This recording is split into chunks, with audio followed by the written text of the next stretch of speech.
Hello aspirants, இன்றைக்கான job அப்டேட்டில் என்ன பார்க்க போகிறோம் அப்படின்னா, மதுரை மாவட்ட சுகாதார சங்கத்திலிருந்து ஒரு வேலைவாய்ப்பு ஒன்று அறிவிச்சிருக்காங்க.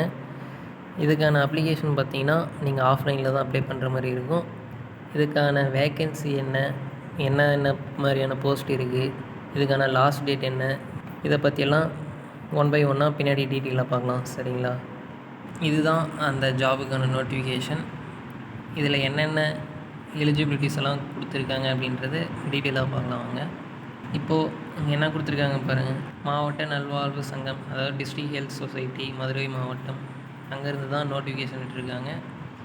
மதுரை மாவட்ட சுகாதார அலுவலகத்தின் கீழ் இயங்கும் ஆரம்ப சுகாதார நிலையங்கள் மற்றும் மதுரை மாநகராட்சியின் கீழ் இயங்கும் நகர்ப்புற ஆரம்ப சுகாதார நிலையங்கள் மற்றும் சுகாதார நல்வாழ்வு மையங்கள் உள்ள கீழ்கண்ட காலி பணியிடங்களுக்கு ஒப்பந்த அடிப்படையில் முற்றிலும் தற்காலிகமாக பணிபுரிவதற்கு தகுதியான நபர்களிடமிருந்து பூர்த்தி செய்யப்பட்ட விண்ணப்பங்கள் 24/7/2026 அன்று மாலை 5 மணி வரை வரவேற்கப்படுகின்றன.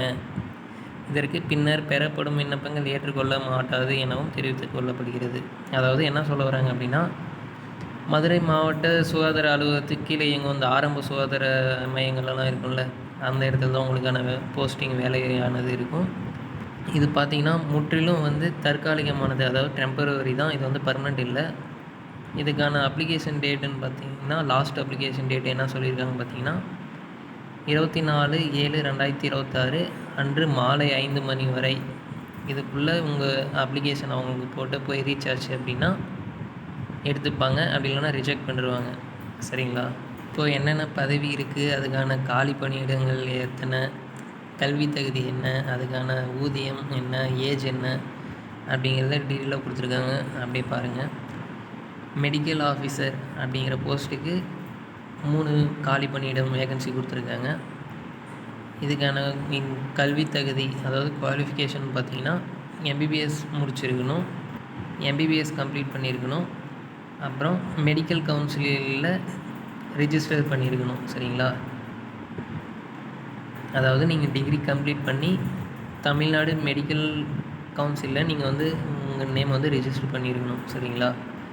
இதுக்கு சேலரி அப்படின்னு பார்த்தீங்கன்னா 63,000 ரூபா கொடுக்குறாங்க மந்த்லி. சரிங்களா? இதுக்கு வயது பார்த்திங்கன்னா 40 வயசுக்கு கீழே இருக்கவங்க யார் வேணால் அப்ளை பண்ணலாம். அடுத்து நர்ஸு கேட்டிருக்காங்க. நர்ஸுக்கு பார்த்திங்கன்னா 10 வேகன்சி கொடுத்துருக்காங்க. இதுக்கான குவாலிஃபிகேஷன் பார்த்திங்கன்னா டிப்ளமோ நர்சிங் முடிச்சிருக்கணும், அப்படி இல்லைனா பிஎஸ்சி நர்சிங் முடிச்சிருக்கவங்க இதுக்கு அப்ளை பண்ணலாம். சரிங்களா? இதுக்கான சேலரின்னு பார்த்திங்கன்னா 21,000 கொடுக்குறாங்க. 50 வயசுக்கு கீழே இருக்கவங்க யார் வேணால் அப்ளை பண்ணலாம். 3வது ஹெல்த் இன்ஸ்பெக்டர் கொடுத்துருக்காங்க.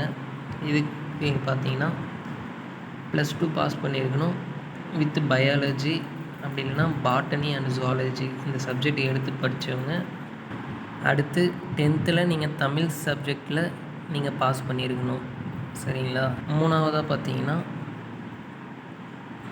2 வருஷம் ஹெல்த் ஒர்க்கராக நீங்கள் எங்கேயாச்சும் ஒர்க் பண்ணியிருக்கணும், அப்படி இல்லைனா இன்ஸ்பெக்டராக ஒர்க் பண்ணியிருக்கணும். 2 இயர்ஸ் உங்களுக்கு எக்ஸ்பீரியன்ஸ் இருக்கணும் இதில். சரிங்களா? இதிலெல்லாம் உங்களுக்கு 2 இயர்ஸ் எக்ஸ்பீரியன்ஸ் இருந்தால் நீங்கள் இதுக்கு அப்ளை பண்ணலாம். இதுக்கு சேலரி அப்படின்னு பார்த்தீங்கன்னா 17,500 ரூபா கொடுக்குறாங்க. சரிங்களா? இதுக்கான வயசுன்னு பார்த்தீங்கன்னா 35 வயசு கீழே இருக்கவங்க யார் வேணால் அப்ளை பண்ணலாம். அடுத்து மல்டி பர்பஸ் ஹாஸ்பிட்டல் ஒர்க்கர் அப்படின்னு சொல்லுவாங்க. இந்த போஸ்ட்டுக்கு பார்த்தீங்கன்னா 19 வேகன்சி கொடுத்துருக்காங்க. இதுக்கான குவாலிஃபிகேஷன் பார்த்திங்கன்னா 8th பாஸ் பண்ணியிருந்தால் போதும், தமிழ் எழுத படிக்க தெரிஞ்சிருந்தால் போதும். இதுக்கான சேலரின்னு பார்த்திங்கன்னா 11,000 ரூபா கொடுக்குறாங்க. 40 வயசுக்கு கீழே இருக்கவங்க யார் வேணால் அப்ளை பண்ணலாம். அடுத்து பார்த்திங்கன்னா லேப் டெக்னீஷியன். இதுக்கு பார்த்திங்கன்னா +2 கண்டிப்பாக நீங்கள் பாஸ் பண்ணியிருக்கணும். அடுத்து நீங்கள் 1 இயர் லேப் டெக்னாலஜி கோர்ஸ் முடிச்சிருக்கணும், அதுக்கான உங்களுக்கு சர்டிஃபிகேட் இருக்கணும். அடுத்து நல்ல குட் பிசிக்கு இருக்கணும், அதெல்லாமே தெளிவாக இருக்கணும், கரெக்டாக இருக்கணும். இதுக்கான சேலரின்னு பார்த்திங்கன்னா 17,000 ரூபா கொடுக்குறாங்க. வயசுன்னு பார்த்திங்கன்னா 35 வயசு கீழே இருக்கவங்க யார் வேணால் அப்ளை பண்ணலாம். அடுத்து ஃபார்மசிஸ்ட்டு. இதுக்கு பார்த்திங்கன்னா 2 வேகன்சி கொடுத்துருக்காங்க. இதுக்கு குவாலிஃபிகேஷன் பார்த்திங்கன்னா டிப்ளமா இன் ஃபார்மசி முடிச்சிருக்கணும், அப்படி இல்லைனா பேச்சுலர் ஆஃப் ஃபார்மசி முடிச்சிருக்கணும், அப்படி இல்லைனா மாஸ்டர் ஆஃப் ஃபார்மசி இதில் ஏதாச்சும் ஒன்று முடிச்சிருக்கணும். அடுத்து கட்டாயம் நீங்கள் வந்து தமிழ்நாடு ஃபார்மசி கவுன்சிலில் நீங்கள் வந்து ரிஜிஸ்டர் பண்ணியிருக்கணும். சரிங்களா? இதுக்கு சேலரி பார்த்தீங்கன்னா 18,000 ரூபா கொடுக்குறாங்க. 35 வயசு கீழே இருக்கவங்க யார் வேணால் அப்ளை பண்ணிக்கலாம். அடுத்து பார்த்தீங்கன்னா ஏஎன்எம் அப்படின்னு சொல்கிற போஸ்ட்டுக்கு நீங்கள் வந்து செகண்டரி, அதாவது +2 பாஸ் பண்ணியிருக்கணும். அடிஷ்னலாக 2 இயர்ஸ் ஆக்சிலரி நர்ஸாக நீங்கள் எங்கேயாச்சும் ஒர்க் பண்ணியிருக்கணும். சரிங்களா? அப்படி ஒர்க் பண்ணியிருந்தால் நீங்கள் இந்த போஸ்ட்டுக்கு அப்ளை பண்ணலாம். இதுக்கு சேலரின்னு பார்த்தீங்கன்னா 17,500 ரூபா. இதுக்கு வயசுன்னு பார்த்தீங்கன்னா 40 வயசு கீழே இருக்கவங்க யார் வேணால் அப்ளை பண்ணலாம். அடுத்து பார்த்தீங்கன்னா அர்பன் ஹெல்த் மேனேஜர் அப்படின்னு சொல்கிற போஸ்ட்டுக்கு 22 வேகன்சி கொடுத்துருக்காங்க. இதுக்கான குவாலிஃபிகேஷன் பார்த்திங்கன்னா எம்எஸ்சி நர்சிங், இதில் கம்யூனிட்டி ஹெல்த்னா பீடியாட்ரிக்ஸ், அப்படி இல்லைனா obstetrics and gynaecology, experience in public health இருந்தால் ப்ரிஃபரபிள் இருந்தால் நீங்கள் கொடுங்க. சரிங்களா? BSc nursing with minimum 3 years முடிச்சிருக்கணும் அப்படின்னு சொல்கிறாங்க. கம்பல்சரி 3 இயர்ஸ் முடிச்சிருக்கணும்னு சொல்கிறாங்க. இந்த குவாலிஃபிகேஷன் நீங்கள் இருந்தால் இந்த போஸ்ட்டுக்கு அப்ளை பண்ணலாம். சேலரின்னு பார்த்தீங்கன்னா 27,000 கொடுக்குறாங்க. 35 வயசு கீழே இருக்கவங்க யார் வேணால் அப்ளை பண்ணலாம். சரிங்களா? அடுத்து பார்த்தீங்கன்னா ஃபிசியோதெரபிஸ்ட், இதுக்கு பார்த்தீங்கன்னா வேகன்சி பார்த்தீங்கன்னா 2. இதுக்கான எஜுகேஷ்னல் குவாலிஃபிகேஷன் பார்த்தீங்கன்னா பேச்சுலர் ஆஃப் ஃபிசியோதெரப்பி, அதாவது நீங்கள் ஃபிசியோதெரப்பி முடிச்சிருந்தீங்கன்னாவே போதும், இதுக்கு நீங்கள் அப்ளை பண்ணலாம். 23,000 ரூபா சேலரி கொடுக்குறாங்க. 35 வயசு கீழே இருக்க யார் வேணால் அப்ளை பண்ணலாம்.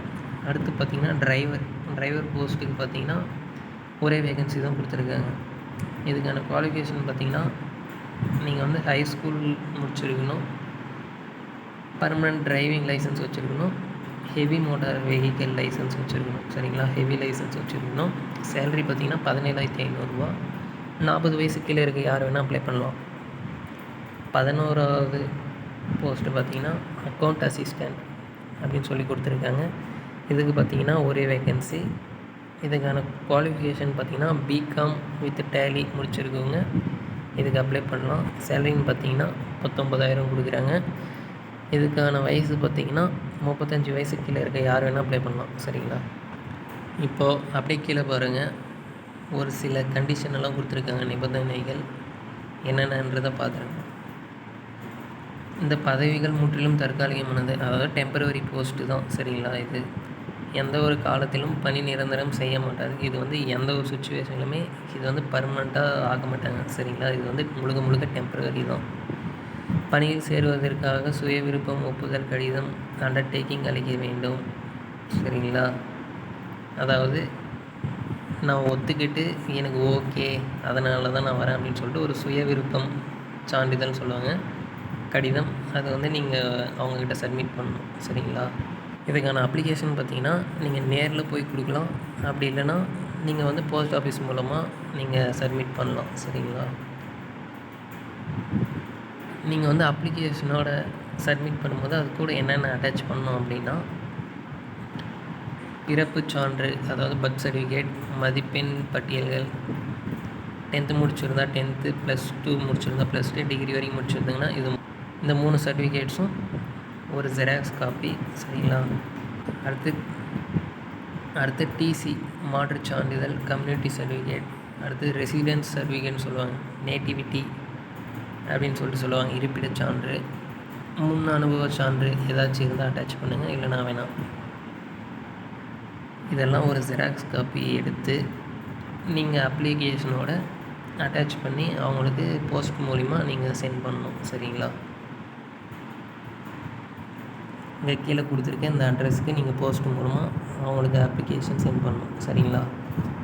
இதுக்கான அப்ளிகேஷன் ஃபார்ம் பார்த்தீங்கன்னா நான் வந்து கீழே டிஸ்கிரிப்ஷனில் லிங்க்கு தரேன், போய் டவுன்லோட் பண்ணி பிரிண்ட் அவுட் எடுத்து நீங்கள் ஃபில் பண்ணி இந்த சர்டிஃபிகேட்ஸ் எல்லாம் நீங்கள் அட்டாச் பண்ணி இந்த அட்ரஸ்க்கு நீங்கள் சென்ட் பண்ணால் போதும். சரிங்களா? இன்ட்ரெஸ்ட் இருக்கவங்க ட்ரை பண்ணுங்கள். All the best.